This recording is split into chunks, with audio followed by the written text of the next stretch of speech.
Watching this back on the repeat, welcome along to our live dog walk in Edinburgh. You're watching Crighton Pet Services channel, and I'm Stephen Crighton, and you join us on Monday morning with the little guys, hopefully with good enough signal to keep you guys entertained as we go on our walk. And I'd just like to come onto the live and keep myself and anyone who wants to join us company as we wander along with these little guys on a little exploration of Edinburgh City.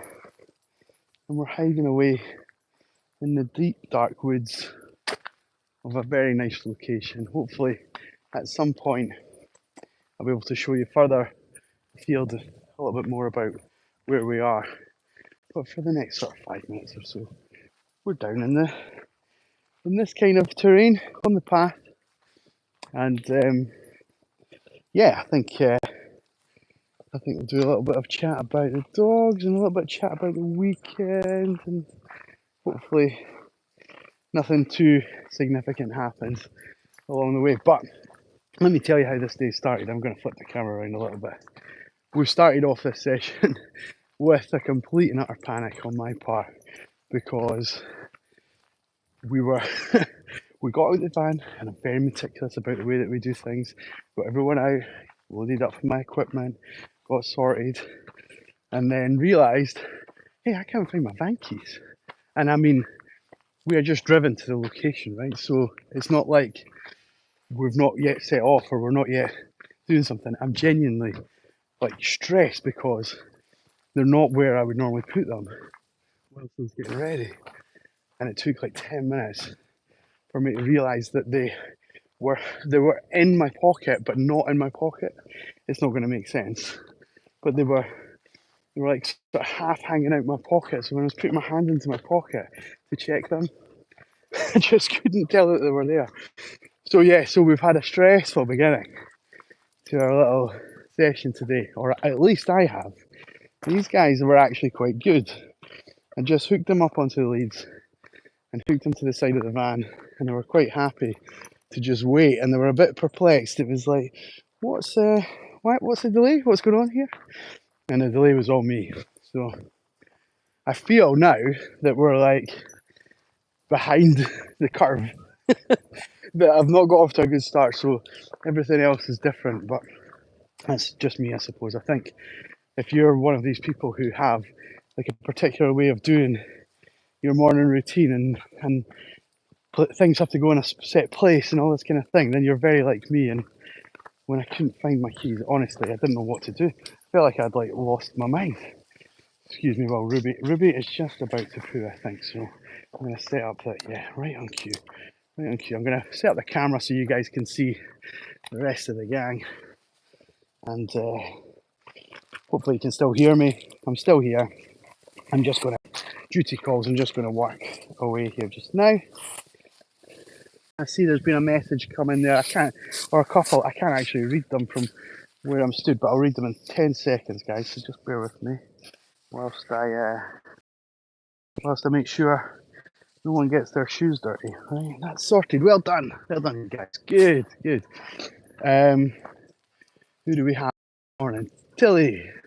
Thank you very much. I love my dogs as well, so that makes two of us, right? And Pat, hello Pat, how are we doing? How's Buster getting on? And yeah, we've got our two, who are the two boarders we've got out today? We've got Juno, who's closest to me, and then Alfie, who, one thing about Alfie is he's always up ahead of the pack. It's one of the things that is like a little trait of his. I've walked Alfie for 6 years, and it's something that he does. He's walked with probably about, I don't know, maybe like 50 dogs that I've looked after over the years, and every single combination of dogs, he's always up ahead. So here he is, having a little sniff. That's the gang. Oh, and Fifian, thank you for joining us. I told you we were going live again today. It's great that you were able to make it. Finally, some decent content. Good dogs. Oh, thank you. That's very kind. Do you mean decent from me or decent from the platform? Because I mean, I do have about 600 videos, so if this is the decent, if I finally cracked it, then I'm happy. If I'm finally kind of meeting your approval there, Kat, that's great. But I finally made some decent content for you guys. I'm sure that's not how you meant it. I'm sure that's not how you meant it. But it's made me laugh. It's made me laugh. So yeah, so we're in a nice little sleepy section of Edinburgh today. Oh, we've got some people coming down. I'm just going to move the dogs over. There's another dog walker. Good morning. How you doing, guys? I'll just bring these guys into the side. In here. Ruby, thank you. Good girl. What's in here? Good, you guys. You're welcome, guys. You're welcome. Oh, praise indeed. Thank you. Just mind your feet on that lead, yeah. I will let this guy pass us as well. Hi, how we doing? Ted, you're with us, bud. Buster. Good boy. Good boy. Good boy. Well, there's my little sleepy section of Edinburgh. I was just saying, it's like the busiest path that Edinburgh has to offer today. We're going to let this guy jog on ahead of us. We don't want to be part of his run. Running's already tough enough without us on his heels, isn't it now? Hey, hello. Hello. What's everyone saying to you? Yes. The comments are coming in thick and fast. I'm going to have to spend a second here trying to catch up. What are we saying? Yeah, most people are sitting doing nothing at all. I know. I'm with you on that. This is why I started my live stream, right? So I was thinking to myself that like it would be amazing for people who can't experience dogs to just to be able to come out with us and experience it virtually. So yeah, the whole point of the channel was actually to give the owner some reassurance that the dogs are in good hands and they're having fun and they're doing all the things that I tell the owners that we're doing. And then eventually we started getting people subscribing from England and South Africa and Canada and all over the world. It was genuinely amazing and not something I expected. And so people were quite happy to see my little pack wandering Edinburgh, having fun, doing some training, doing some bits and pieces. Nothing too strenuous, just what you see. And then I thought, well, actually, an easier way to do this rather than spend an hour every night editing videos is when YouTube gave me the privilege to go live. I thought, right, I'm going for it. I'm going for it. And they're not all great, Kat, so if you're still with us, you were saying finally some decent content. Genuinely, some of the live streams I've like repeated myself, I've spat and spluttered and goodness knows what, but anyway, it is what it is. We're here now. And some of you guys hopefully are having a good Monday morning. Better than, as I was saying to those that were on earlier, as soon as we arrived, as soon as I got the dogs out of the van, I realised I'd misplaced my van keys, and that was the most stressful thing that's ever happened. Not because like I couldn't handle the stress of losing my keys, right? It was fine. But after about 4 or 5 minutes of me realising, hang on, they're not here, they're not here, they're not in this pocket, they're not in this bit. I then started to like really doubt that I was going to find them, and that at that point, the panic sort of started to set in, and I was thinking, oh no, what am I going to do? Like, how am I going to get these guys home for one, and what are we going to do in relation to going for a walk? Anyway, they were in my pocket, but they weren't actually in my pocket. They were clipped to the side of my pocket. When I was putting my hand in my pocket, I was putting my hand in and I was missing the keys because they were on the outside. So I feel like a bit of a plum, but never mind. It's not the worst thing in the world to happen, right? But what did make me feel a bit stupid. So, Abby May, hi. Thank you for joining us.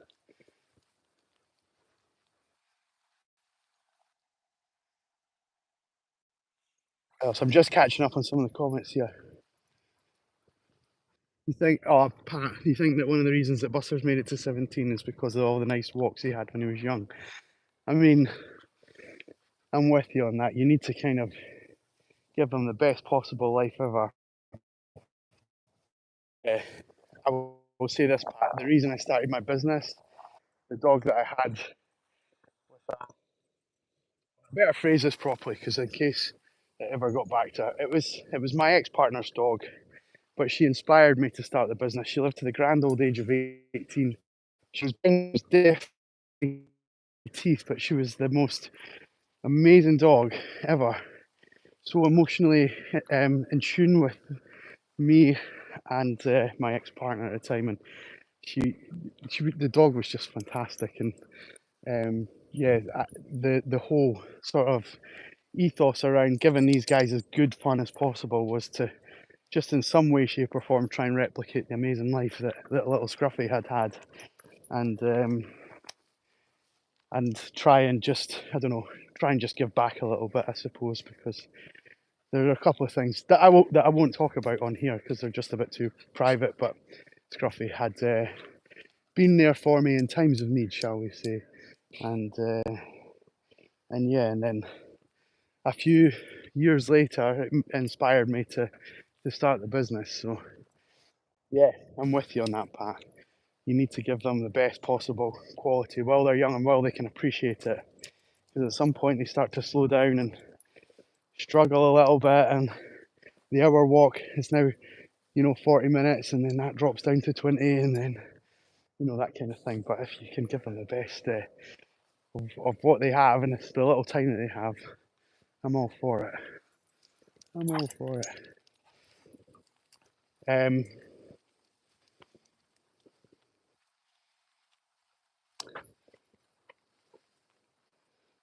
If you chucked a full sausage in the air fryer right now, which dog? So, who's the greediest or who's the most determined to get it? I don't know. These are maybe two different questions, Kat. Let me think. Oh, I think you'd have to go a long way to stop Ted beating anyone. He's quite determined. However, that said, I always say this about the dogs that I walk. Without a doubt, the bosses are always the ladies. And so Juno, even although she's not the greediest, but she's definitely the one with the most authority. And so if it came to a free-for-all for food and get into that first, I think that even if she got to it last, the others would back off and let her have her part. Let me put it that way. So maybe Juno. What a great question. I love it. Keep them coming. Keep them coming.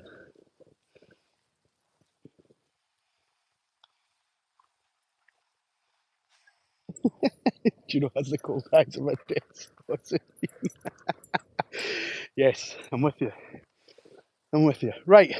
I normally do about 10 minutes and we've gone over that time, but don't go anywhere yet. Just, I promise you, just as soon as we get past this clearing of these trees, I'm going to show you the magical place that we're in walking these guys and just how amazing it is. And we've all right, we passed another group of dogs and we passed the guy running, but we've not really seen anyone else at all in this whole area.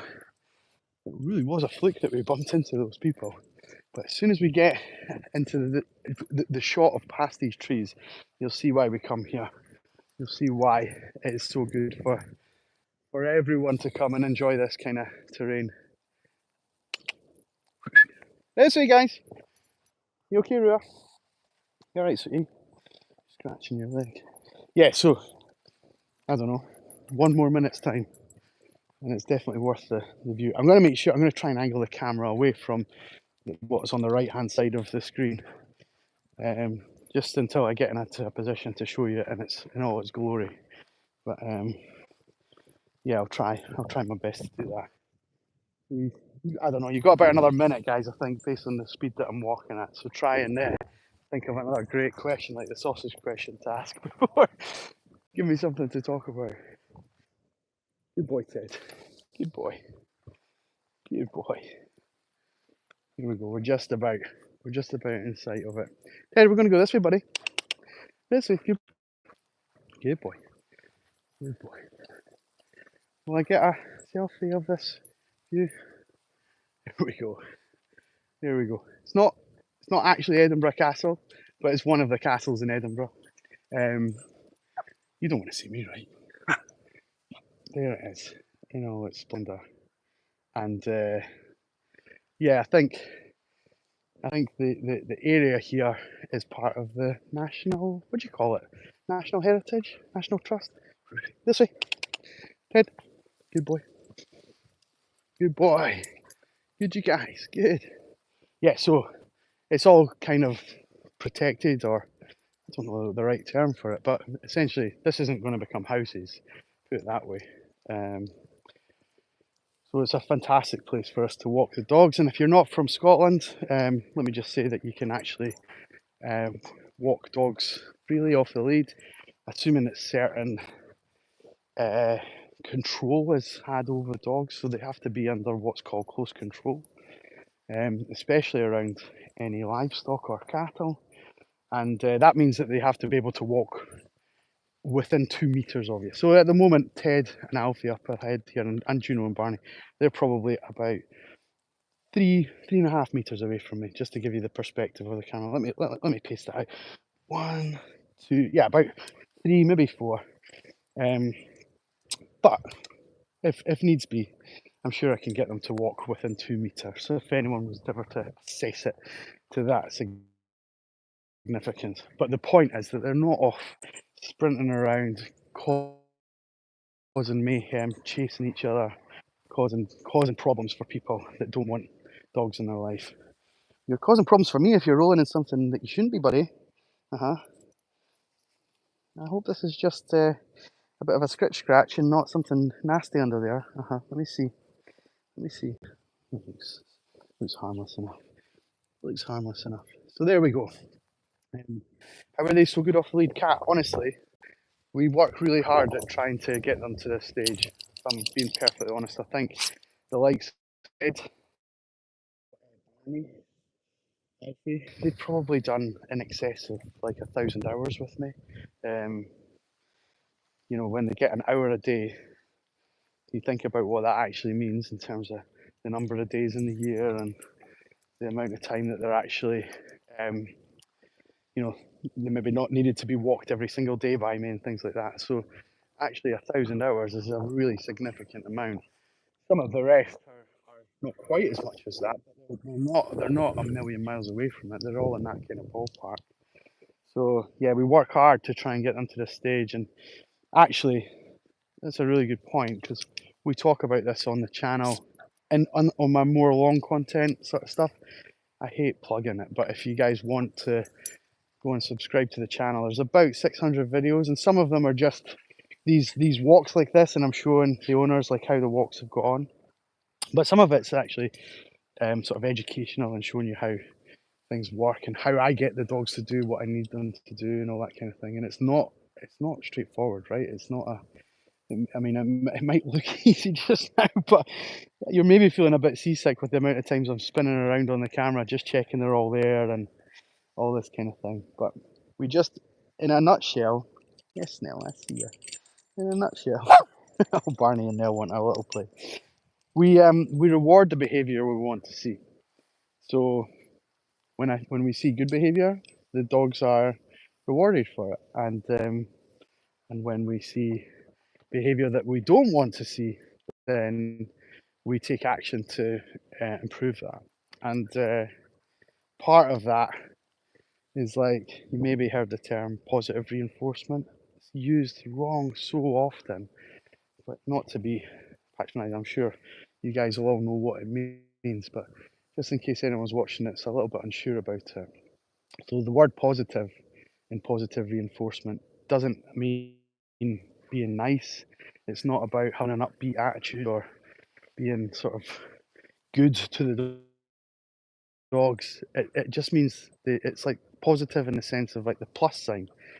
So as opposed to negative, like, you know, minus something. So positive reinforcement just means that you add something to improve, or to not to improve, but you've seen something that the dogs that you like with the dog, so you add something to ensure that they do it, and to reinforce that they've done something right. So that would maybe be like a little biscuit or their ball or favourite toy or even just some physical touch. Good girl, good girl, yeah. So physical touch with dogs that we've worked with for a while, it works just as well. You know, her tail went crazy there. I don't film, but she just loved being touched there. And yeah, there we go. We've got a little contentment ceremony there. So that means she's happy that it happened, and now she's doing a little dance to show us all. So that positive reinforcement is something that we use quite a lot. But we can also use things like negative reinforcement. So if they're doing something right, we can take away something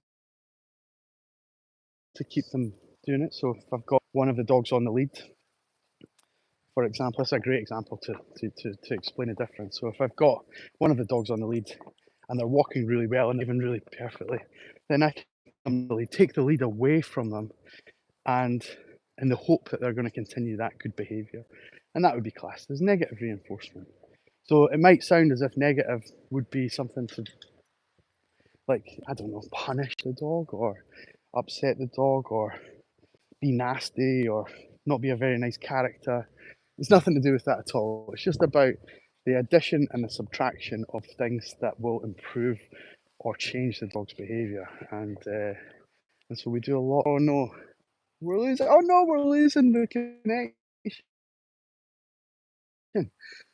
Has that been happening? Has that been happening? Right. So I think so because the viewers are dropping off. Sorry. I tell you what we'll do. If you subscribe to the channel, you'll see me again the next time I go live, which will be this time tomorrow, and hopefully we'll be in better signal. I know there's loads of upgrade happening to the whole of the UK just now because of certain things to do with the O2 network and all that kind of thing. So we might have good signal tomorrow, fingers crossed. But if you subscribe, we can pick this up then. How does that sound? I don't like chatting when we've not got that good signal. I can see I've only got like one tiny bar. I don't want to even move in case it like drops out again. So yeah, I'll make that deal with you. We'll pick it up tomorrow. Subscribe to the channel. Give this video a little like, especially if you're in the real comments just now. You can hit the little heart. Give us some heart reactions. That would be lovely. And for me and the gang, thank you so much for staying with me and making my walk a little bit more enjoyable and pleasant. And for these guys, they love it. They love the fact I've got someone to talk to and I'm not just nipping their ear and annoying them the whole time with my rubbish jokes and my incessant training with them. But yeah, here we go, Alfie. How we doing, buddy? You're right. You're right back there. Yeah. Are we going to say goodbye? There we go. Good boy. Good boy. Some positive reinforcement. Good girl, Gino. Good, good, good. Right, guys. There's the final shot. Until tomorrow. Take care. Goodbye. Bye. Oh yeah.